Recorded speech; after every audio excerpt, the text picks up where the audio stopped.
اسرائیل کی غزہ پر جنگ چوتھے ہفتے میں داخل ہو چکی ہے اور قیاس یہ کیا جا رہا ہے کہ مسئلہ پورے خطے کو اپنی لپیٹ میں لے سکتا ہے۔ اگر ایسا ہوتا ہے تو خطے کے ممالک میں فوجی طاقت کا توازن کیا ہے اور کس کی فوج کتنی مضبوط ہے، کس کے پاس کون کون سے ہتھیار ہیں، ہم آپ کو بتاتے ہیں۔ گلوبل فائر پاور نامی ویب سائٹ کے مطابق ترکی مشرق وسطیٰ میں فوجی حوالے سے سب سے طاقتور ملک ہے، جس کا دنیا میں نمبر 8واں ہے۔ ترکی سالانہ $8 ارب کی فوجی اخراجات کرتا ہے۔ اٹلانٹک کونسل کے مطابق وہ نیٹو کا رکن ہے اور اس کی فوجیں لیبیا، آذربائیجان، شام، افغانستان، بالکان، یوکرین اور صومالیہ میں لڑنے کا تجربہ رکھتی ہیں۔ ترکی کی کل فوجی تعداد 3,55,800 ہے۔ ریزرو فوج 3,80,000 ہے۔ ترکی کے پاس ساز و سامان میں tank 2,622، multiple rocket launcher system 438 ہے، ہیلی کاپٹر اور لڑاکا طیارے 1,065 جبکہ آبدوزیں 12 ہیں۔ دوسرے نمبر پر مصر آتا ہے۔ مصر کی فوج بھی جدید ساز و سامان سے لیس ہے۔ جب سے صدر فتح السیسی نے اقتدار سنبھالا ہے، مصر اپنی فوجی طاقت میں مسلسل اضافہ کر رہا ہے۔ ولسن سینٹر کے مطابق مصر دنیا میں ہتھیار درآمد کرنے والا تیسرا بڑا ملک ہے، جو سب سے زیادہ امریکہ سے خریدے جاتے ہیں۔ اس کے پاس رافیل اور Su-35 جدید لڑاکا طیارے ہیں۔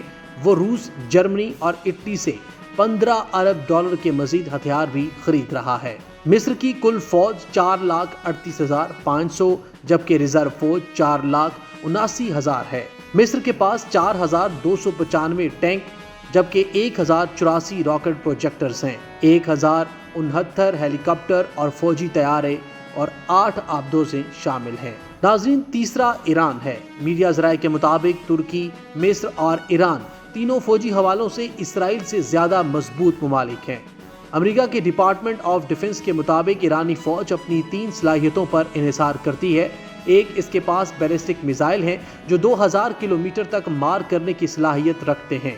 دوسری، اس کی نیوی خلیج فارس کو کسی بھی وقت بند کر سکتی ہے، اور تیسرا یہ کہ وہ دنیا میں پراکسی جنگوں میں مہارت رکھتے ہیں۔ ایران روس کی مدد سے چوتھی اور 5ویں نسل کے لڑاکا طیارے بھی بنا رہا ہے، جبکہ بعض تجزیہ نگاروں کے مطابق اس کے پاس ایٹمی صلاحیت بھی ہے۔ ایران کی کل فوج 5,23,000 جبکہ ریزرو فوج 4,69,000 ہے، 1,634 ٹینکس جبکہ 4,295 میڈیم اور 150 شارٹ رینج بیلسٹک میزائل، 343 لڑاکا طیارے اور 24 آبدوزیں ہیں۔ ناظرین، چوتھے نمبر پر آتا ہے اسرائیل۔ الجزیرہ کے مطابق اسرائیل قیام سے اب تک امریکہ سے $263 ارب کی بیرونی امداد بھی حاصل کر چکا ہے، جس کا ایک بڑا حصہ ہتھیاروں کی خریداری پر صرف ہوا ہے۔ مشرق وسطیٰ میں اس کی فوج سب سے جدید ہتھیاروں سے لیس ہے۔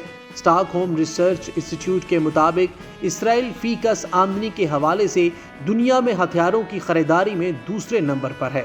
اس کے پاس امریکہ کے جدید ترین لڑاکا طیارے F-35 بھی ہیں، اور وہ آسٹریلیا، جاپان اور جنوبی کوریا کے بعد ان 4 ممالک میں شامل ہے جسے امریکہ نے یہ جدید ترین طیارے دے رکھے ہیں۔ اسرائیل کی کل فوج 1,69,500 جبکہ 4,65,000 ریزرو فوج ہے، 2,200 ٹینکس جبکہ اسرائیل کے پاس missile defence system Iron Dome, 339 لڑاکا طیارے اور 5 آبدوزیں شامل ہیں۔ ناظرین، 5ویں نمبر پر آتا ہے سعودی عرب۔ امریکی میگزین فوربس کے مطابق سعودی عرب مشرق وسطیٰ میں سب سے زیادہ فوجی اخراجات کرنے والا ملک ہے، جس کی سالانہ اخراجات $76 ارب سے زائد ہیں۔ سعودی عرب کی کل فوجی طاقت 6,88,600 tanks, patriot missile defence system اور 313 لڑاکا طیارے موجود ہیں۔ گلوبل فائر پاور کے مطابق سعودی عرب کے بعد مشرق وسطیٰ کی بڑی فوجی طاقتوں میں بالترتیب عراق، متحدہ عرب امارات، شام،